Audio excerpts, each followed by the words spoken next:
دیکھیے جی، آج کے نوجوان کے اندر جذبہ تو وہی طریقہ ہے جو کہ نبی اکرم صلی اللہ علیہ وسلم نے صلی فرما اللہ دیا علیہ وسلم. کہ جو قرآن میں بھی آتا ہے کل ان صلاتی و نسکی و محیای و مماتی للہ رب العالمین، بے شک میری نماز، میری قربانی، میرا جینا اور میرا مرنا اللہ رب العالمین کے لیے ہے. اور جس وقت انسان کو پتہ چل جائے گا کہ میں اس دنیا کے اندر میں چند گھڑیوں کا مہمان ہوں، تو میں ان گھڑیوں کو اگر تو اللہ کے رسول صلی اللہ علیہ وسلم کے فرامین کے مطابق گزار لوں تو پھر تو اس دنیا میں بھی ہمارے لیے کامیابی و کامرانی ہے، اور آخرت کے اندر بھی وہ تو ہے ہی ہے. اور پھر یہ ہے کہ جو آج کا جو نوجوان ہے وہ صرف اسی وجہ سے مار کھا رہا ہے کہ اس نے نبی اکرم صلی اللہ علیہ وسلم کے اس فرمان سے منہ موڑ لیا ہے کہ جو پہلے لوگ ہوتے تھے تو وہ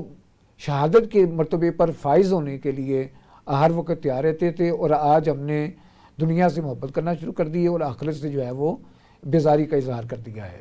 اور آج بھی یعنی اگر دیکھا جائے تو ہمارے پاس فلسطین کے نوجوان تو بہت بڑی بات ہے، ان کا چھوٹا سا بچہ بھی جب وہ کہتا ہے حسبنا اللہ و نعم الوکیل و نعم المولا و نعم النصیر، تو پتہ چل جاتا ہے کہ آج بھی اگر کوئی یہ کہہ دے کہ میرے لیے اللہ کافی ہے تو پھر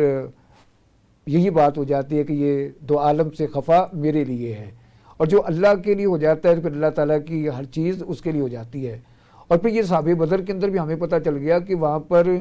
تعداد کا زیادہ ہونا، ہتھیاروں کا کم ہونا، یہ کبھی بھی جنگوں کے اندر جو ہے وہ فرق نہیں بنتا. اگر فرق کوئی چیز بنتی ہے تو وہ اللہ کے رسول صلی اللہ علیہ وسلم کے فرامین کے مطابق عمل کرتے ہوئے اپنے آپ کو پیش کرنا، اپنی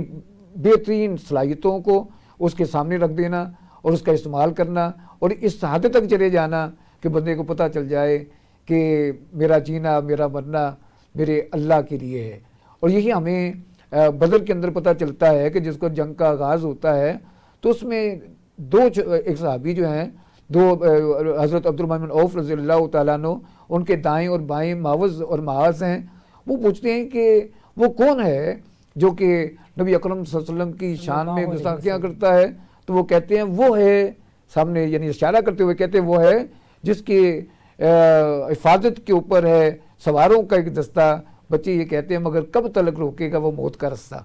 اور اگلی لمحے وہ زمین کے اوپر اس کی لاش گری ہوئی ہوتی ہے، اور انہوں نے اس کا جو سر ہے وہ جہالت کی انتہا دیکھی ہے کہ وہ کہتا ہے کہ میں سردار ہوں، میرا جو سر ہے وہ تھوڑا سا نیچے سے کاٹیے گا تاکہ کٹنے کے بعد میں بلند نظر آئے. اور پھر یہ ہے کہ یہاں پر ہی ہمیں حضرت بلال رضی اللہ تعالیٰ عنہ کا پتہ چلتا ہے کہ وہی امیہ بن خلف جو کہ ان کو تپتے ہوئے صحرا کے اوپر لٹا دیا کرتا تھا، ان کے اوپر پتھر رکھ دیا کرتا تھا، اور وہ ایک ہی آواز ان کے نکلتی ہوتی تھی، اللہ احد اللہ احد، اللہ ایک ہے، اللہ ایک ہے. اور آج اللہ تعالیٰ نے دکھا دیا کہ جو میرے ہو جاتے ہیں میں ان کا ہو جاتا ہوں. اور سیدنا بلال کے ہاتھ میں تلوار تھی اور اس کا کٹا ہوا لاشا زمین کے اوپر تڑپتا ہوا میں ملتا ہے. اور پھر وہ نوجوانوں کے لیے جو مثال ہے وہ یہ کہ حضرت ابو بکر صدیق رضی اللہ تعالیٰ عنہ، ان کا بیٹا عبداللہ بن ابو بکر رضی اللہ تعالیٰ عنہ کبھی آپس میں ملتے ہیں تو وہی بات کہتا ہے عبداللہ کہ باجی اس وقت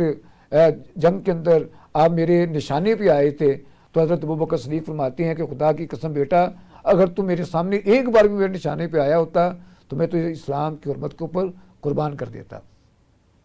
اور پھر اسی میں یہ پتہ چلتا ہے کہ جو اس جنگ کے اندر جس نوجوان کو سید الشہداء کا خطاب ملا ہے وہ حضرت